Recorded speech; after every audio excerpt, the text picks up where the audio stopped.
لیکن یہ اگر سمجھا جائے کہ ہزارہ، تاجک، اسمن، ازبیک، ترکمانستانی، یہ تمام لوگ جو ہے وہ نہیں لڑیں گے تو یہ غلط فہمی ہے، یہ ان کی بقا کی جنگ۔ 3,50,000 کی جو فوج ہے اس کو اس طریقے سے ریموو کر دینا طالبان کے بس کی بات نہیں ہے۔ اب وہی شمالی اتحاد کے پرانی جو گروپس ہیں وہ جس میں زیادہ تر تاجک، ہزارہ، ازبیک اور دوسرے جو مائنارٹیز ہیں انہوں نے ہتھیار اٹھا دیے، اور حکومت میں ایک قسم کا چونکہ حکومت کو ضرورت ہے اور حکومت نے ان کو ایک قسم کا اجازت دیا ہے۔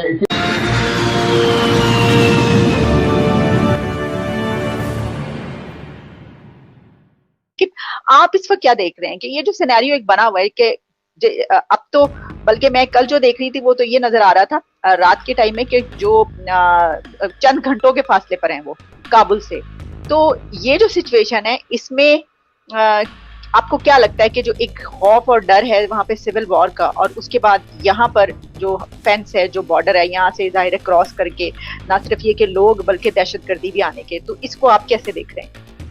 نہیں، میں سمجھتا ہوں کہ طالبان کے لیے بائی فورس کابل کو ٹیک اوور کرنا ممکن نہیں ہے۔ اس کی وجہ یہ تو اس وقت ایک پروپیگنڈے کی جنگ بھی ہو رہی ہے، اور پاکستان میں وہ پروپیگنڈا زیادہ ریسیپٹیو ہے، کیونکہ پاکستان کے بہت سارے سیاسی حلقوں کی یہ خواہش ہے کہ طالبان وہاں برسر اقتدار آ جائیں۔ اپنے یہاں نہیں چاہتے وہ، لیکن وہاں چاہتے ہیں۔ جو صورتحال افغانستان کی اس طرح ہے کہ امریکہ 3,50,000 کی فوج چھوڑ کے جا رہا ہے، جس کو افغانستان کے تمام ایتھنک گروپوں کی اور ایک چھوٹے حصے کے پشتون گروپ کی بھی حمایت حاصل ہے۔ اب ہے یہ طالبان بیسیکلی ایک گوریلا وارفیئر لڑ رہے ہیں، اور گوریلا وارفیئر میں جو اس فورس کی گوریلا وارفیئر فورس جو ہوتی ہے اس کا اپر ہینڈ اس لیے ہوتا ہے کہ وہ ایک کیموفلاج فورس ہوتی ہے، وہ نظر نہیں آتی، وہ حملہ ہٹ اینڈ رن کرتی ہے، جبکہ یہ جو فورس ایک لیجیٹیمیٹ فورس ہوتی ہے جو حکومت کو ریپرزینٹ کرتی ہے، وہ وردیوں میں لوگ ہوتے ہیں، ٹرکوں میں ہوتے ہیں، اس لیے وہ آسان ٹارگٹ ہوتے ہیں۔ تو اس وقت تک طالبان نے پیرافری کے جو ایک وہ دعویٰ کر رہے ہیں 400 میں سے 78 ڈسٹرکٹ پر انہوں نے قبضہ کر لیا ہے۔ وہ ڈسٹرکٹ کیا ہے؟ جس میں ایک بھی پروونشنل کیپٹل نہیں ہے۔ ایسٹ اور ساؤتھ میں جہاں جو پشتون ہارٹ لینڈ ہے، یہ کہا جاتا ہے کہ طالبان جو ہے وہ زیادہ تر پشتون ہیں، اس میں بھی کسی بھی کیپٹل کے اوپر کسی بھی افغانستان کے کسی بھی صوبے کے کیپٹل پہ شہر پہ قبضہ نہیں کر سکیں وہ۔ تو ان کی خود بھی یہ اسٹریٹجی ہو سکتی ہے کہ وہ ابھی انٹرفیئر شہروں میں نہیں کرنا چاہتے، کیونکہ شہروں کی جو انتظامیہ اس کو چلانا بہت مشکل ہوتا ہے، اس کو سسٹین رکھنا بہت مشکل ہوتا ہے، وہ ایک انسرجنسی کے بس کی بات نہیں ہوتی اس طریقے سے۔ اور خاص طور پہ طالبان انسرجنسی جو ہے، they lack intellectual capital, they lack administrators, they lack expert government administration کے جو لوگ ماہر ہوتے ہیں وہ نہیں ہیں ان کے پاس، تو اس لیے وہ شاید ایوائڈ بھی کر رہے ہیں۔ لیکن یہ اگر سمجھا جائے کہ ہزارہ، تاجک، اسمن، ازبیک، ترکمانستانی، یہ تمام لوگ جو ہے وہ نہیں لڑیں گے تو یہ غلط فہمی ہے، یہ ان کی بقا کی جنگ ہے۔ ہزارہ، ازبیک، تاجک یہ ان کے بقا کی جنگ ہے۔ اور پھر اس طرف گورنمنٹ فورسز میں پشتون بھی ہیں، کم ہیں لیکن پشتون بھی ہے۔ یہ 3,00,000 کی جو 3,50,000 کی جو فوج ہے اس کو اس طریقے سے ریموو کر دینا طالبان کے بس کی بات نہیں ہے۔ اور پھر طالبان یہ وہ مجاہدین نہیں ہے جنہوں نے جنگ لڑی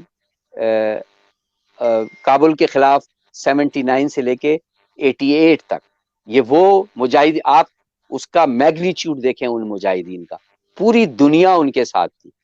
پوری دنیا۔ پاکستان میجر آپریشن تھیٹر تھا،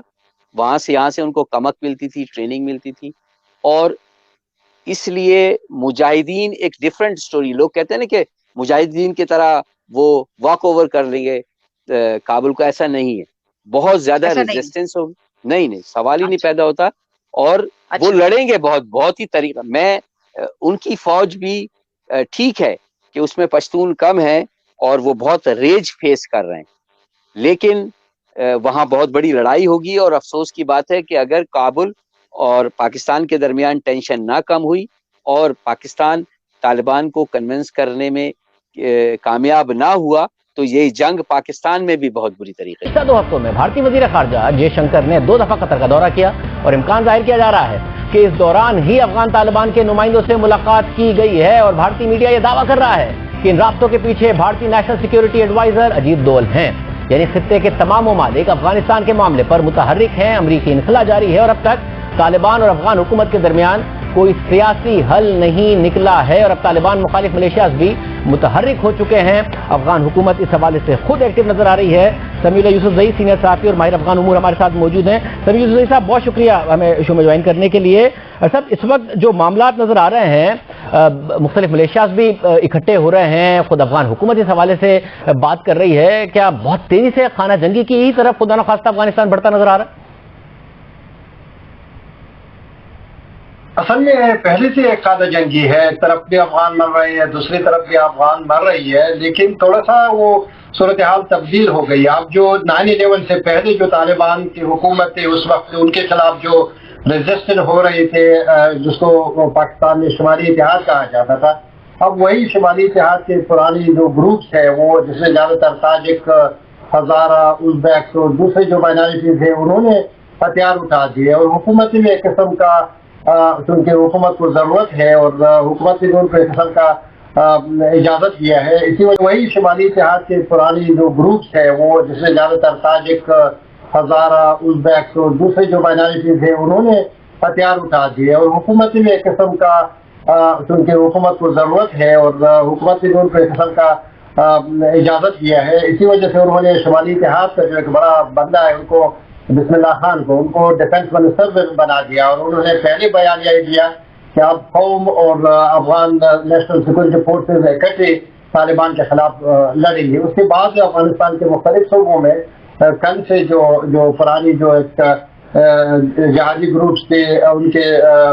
لڑاکو یا ان کے جو ملٹری لوگ ہیں، وہ جمع ہو رہے ہیں بڑی بڑی تعداد میں۔ تو میرے خیال میں اس کا معنی یہ ہے کہ اب وہ اگر طالبان کا یہ خیال ہے کہ وہ افغانستان پر قبضہ کریں گے، آرام سے کریں گے، وہ تو میرے خیال میں غلط خیال ہے۔ وہ اگر طالبان کا یہ خیال ہے کہ وہ افغانستان پر قبضہ کریں گے،